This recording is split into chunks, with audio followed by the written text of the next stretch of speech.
اعوذ باللہ من الشیطان الرجیم، بسم اللہ الرحمن الرحیم۔ آج میں سورہ کاف کا تیسرا حصہ بیان کروں گی۔ پہلے 12 سے 18 آیت کا ترجمہ تفسیر بیان کر چکی ہوں۔ اب 19 آیت سے 26 آیت تک کا ترجمہ اور تفسیر بیان کروں گی۔ ترجمہ ہے، اور ہر ایک کے لیے اپنے اپنے عمل کے درجے ہیں، اور تاکہ اللہ ان کے کام انہیں پورے بھر دے اور ان پر ظلم نہ ہوگا۔ اور جس دن کافر آگ پر پیش کیے جائیں گے، ان سے فرمایا جائے گا، تم اپنے حصے کی پاک چیزیں اپنی دنیا ہی کی زندگی میں فنا کر چکے اور انہیں برت چکے، تو آج تمہیں ذلت کا عذاب یعنی بدلہ دیا جائے گا۔ سزا اس کی کہ تم زمین پر ناحق تکبر کرتے تھے، اور سزا اس کی کہ تم عدولی کرتے تھے۔ اور یاد کرو عاد کے ہم قوم کو جب اس نے ان کو سرزمین احقاف میں ڈرایا، اور بے شک اس سے پہلے ڈر سنانے والے گزر چکے، اور اس کے بعد آئے کہ اللہ کے سوا کسی کو نہ پوجو، بے شک مجھے تم پر ایک بڑے دن کے عذاب کا اندیشہ ہے۔ بولے، کیا تم اس لیے آئے کہ ہمیں ہمارے معبودوں سے پھیر دو، ہم پر لاؤ کا ہمیں وعدہ دیتے ہو، اگر تم سچے ہو؟ اس نے فرمایا، اس کی خبر تو اللہ ہی کے پاس ہے، میں تو تمہیں اپنے رب کے پیغام پہنچاتا ہوں۔ ہاں، میری دانست میں تم نیرے جاہل لوگ ہو۔ پھر جب انہوں نے عذاب کو دیکھا، بادل کی طرح آسمان کے کنارے میں پھیلا ہوا ان کی وادیوں کی طرف آتا، بولے یہ بادل ہے کہ ہم پر برسے گا، بلکہ یہ تو وہ ہے جس کی تم جلدی مچاتے تھے، ایک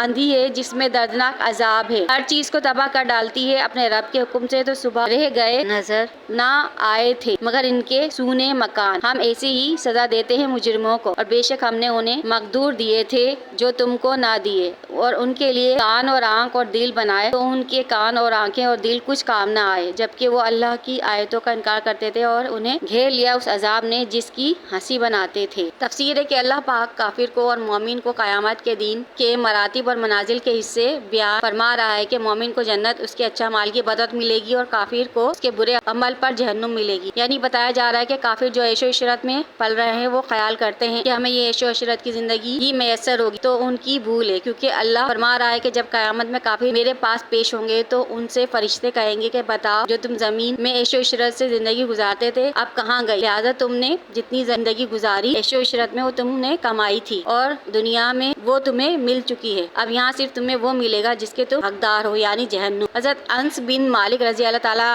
سے مروی ہے، ایک مرتبہ حضرت سیدہ فاطمہ رضی اللہ عنہا نے جو کی روٹی کا ایک ٹکڑا سرور کائنات کے بارگاہ میں پیش کیا، تو آپ نے ارشاد فرمایا کہ یہ پہلا کھانا ہے جو 3 دن کے بعد تمہارے والد کے منہ میں داخل ہوگا۔ اس سے اندازہ لگائیں کہ ہمارے نبی صلی اللہ علیہ وسلم کی کتنی بڑی اہمیت ہے۔ آگے قوم عاد کا حصہ ہے کہ وہ قوت اور بازو میں وجاہت میں کفار مکہ سے بڑھ کر تھے، اور جب وہ اپنے کفر و سرکشی میں آگے رہے تو اللہ پاک نے ان پر عذاب مسلط کر دیا، اور اس واقعے کو اس لیے بیان کرنے کو آپ صلی اللہ علیہ وسلم کو حکم ملا کہ کفار مکہ اس سے عبرت پکڑے۔ تو آپ صلی اللہ علیہ وسلم نے اپنی قوم کو یہ واقعہ بیان فرمایا کہ ہود علیہ السلام کی قوم سرکش تھی، اور انہوں نے اپنے پیغمبر حضرت ہود علیہ السلام کو جھٹلایا۔ جب ہود علیہ السلام نے انہیں اللہ کی وحدانیت کی دعوت دی، اور انہوں نے کہا میری قوم اللہ تعالیٰ کے سوا کوئی عبادت کے لائق نہیں، اور بے شک مجھے ڈر ہے کہ کہیں تمہارے شرک سے اعراض کرنے کی وجہ سے تم پر ایک بڑے دن کا عذاب نہ آ جائے، اگر تم اس سے بچنا چاہتے ہو تو اللہ کی وحدانیت پر ایمان لے آؤ اور صرف اسی کی عبادت کرو۔ تو پھر ہود علیہ السلام کی قوم نے کہا کہ تم ہمارے پاس اس لیے آئے ہو کہ ہم اپنے دین کو چھوڑ دیں جن بتوں کی ہم پوجا کرتے ہیں، تاکہ تمہارا دین اپنا لیں، جو تم چاہتے ہو ہرگز ایسا نہیں کریں گے، اگر تم سچے ہو تو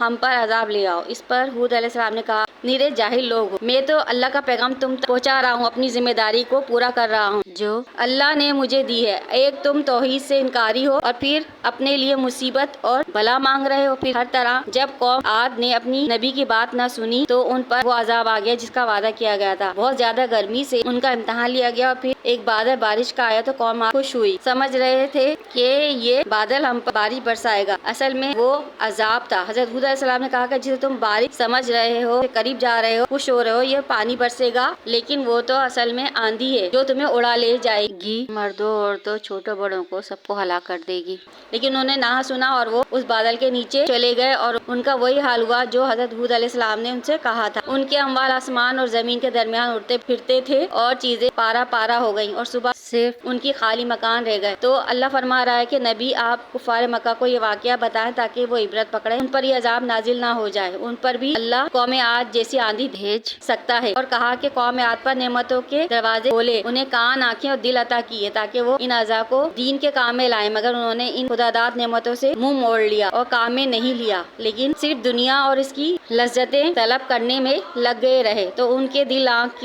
کان اللہ کے عذاب سے بچانے میں ان کے کچھ کام نہ آئے۔ آئے کیونکہ وہ آیتوں کا انکار کرتے تھے۔ تو اے قوم مکہ، تم کو بھی اسی عذاب کا ڈر سناتا ہوں کہ ہوش کے ناخن لو کہ تم پر بھی یہ عذاب نازل نہ ہو جائے۔ ہمارے پیارے نبی صلی اللہ علیہ وسلم نے فرمایا، آیت سے ہمیں سبق ملتا ہے کہ جو اپنے زور بازو پر غرور کرتا ہے اور شکر نہیں کرتا اور اللہ کے کام بجا نہیں لاتا، اللہ اس کا غرور خاک میں ملا دیتا ہے۔ باقی کی تفسیر اور ترجمہ آنے والی ویڈیو میں بیان کروں گی۔ اپنی دعاؤں میں یاد رکھیں۔ اللہ نگہبان۔